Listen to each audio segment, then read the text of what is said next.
here. Subscribe so you never miss an upload. Welcome to Dungeon Craft. I'm Professor Dungeon Master, and on this channel we cover independent games and homebrew D&D. And today I'm going to show you a sneak preview of Knave 2 by Ben Milton. Ben sent me this PDF an hour ago, and it's mostly done. There's just a couple of files missing, and he's going to be kickstarting Knave 2, I think this upcoming Tuesday, May 2nd. And I thought it'd be fun to take a look at this document live and just give you my thoughts as we're going through it.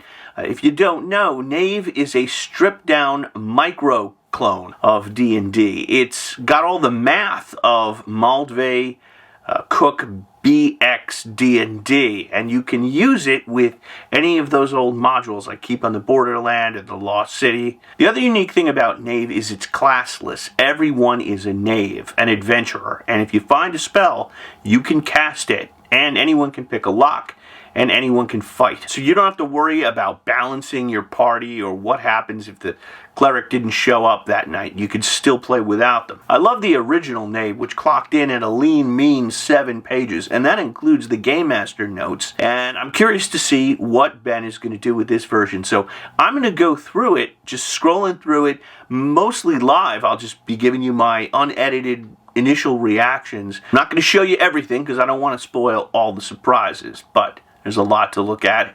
Let's jump in. Oh, the cover art is cool. I love that, with them going up the stairs and the monsters over them. Very BX. It's got that kind of vibe. Game Master duties, player duties. This looks like the social contract. Game Master's got to create the locations to explore, keep the game moving, reveal the world, make impartial, consistent rulings, and edit the rules. Player duties. Assist the Game Master is the first duty. Show up on time, bring snacks, learn the rules, keep notes, draw maps, be ready for your turn. Yes, absolutely. And communicate your long-term plans to the Game Master so the GM can have things prepared for the next session. Yes, it is about time someone codified that.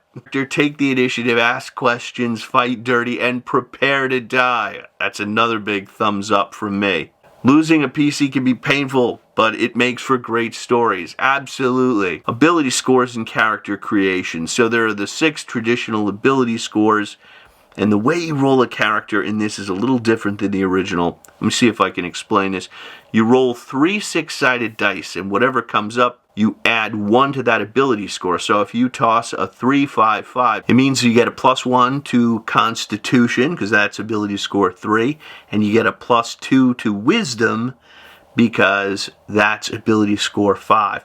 That is actually an improvement over the previous system, which was you roll 3d6 and you take the lowest number as a bonus. That's cool, but you could still end up with a +5 or a +6 bonus. The ability scores here go up to 10, but I see what Ben is doing here. He's slowing down progress, so it's more in line with BX. Brilliant. And he's got 100 careers here. I am so jealous because with Deathbringer, I was thinking of doing something similar. And he's got a puppeteer. I was going to have a puppeteer for Deathbringer. He's got a puppeteer and it comes with confetti, a puppet, and a sewing kit. Oh, this is brilliant. It's not just a career, it's your starting equipment as well. And even obscure quirky things like courtiers or barber or a poet. I love this, man. It is so cool. I so wish I had thought of this. And Deathbringer was going to look like this, and now everyone's going to say, I stole it. So hats off to you, Ben, for doing it first. Item slots and leveling up. So you get 1 experience points for each gold coin recovered from treasures. So you're motivated to look for treasure. I love the level titles. Wretch, Lowlife, Hoodlum, Fool, Dastard, all the way up to Knave. It really captures that low fantasy kind of feel. And I love that when you hit 0 hit points, you are just dead. What else we got here? I'm doing it live. Doing it live! Traveling weather. Random charts on facing pages, so that you can get to them easily. Love this. Wilderness regions, wilderness structures, wilderness traits, wilderness themes. Alright, so you could toss a bunch of dice and get a doomed shrine. Delving. Every 10 minutes you toss a dungeon hazard die results and you can get results like, ooh, 3. Your torches die out. or you can encounter a wandering monster. This is really cool. A lot of times the Game Master has too many things going on. They forget to remind the players to relight their torches, and this takes care of that. I love that. We got custom shifts for the dungeon as well as signs. Oh, cool. Leavings, fur, droppings, etc. Just those little details to make your dungeon come to life. We got dungeon traps and triggers. The triggers are incomplete.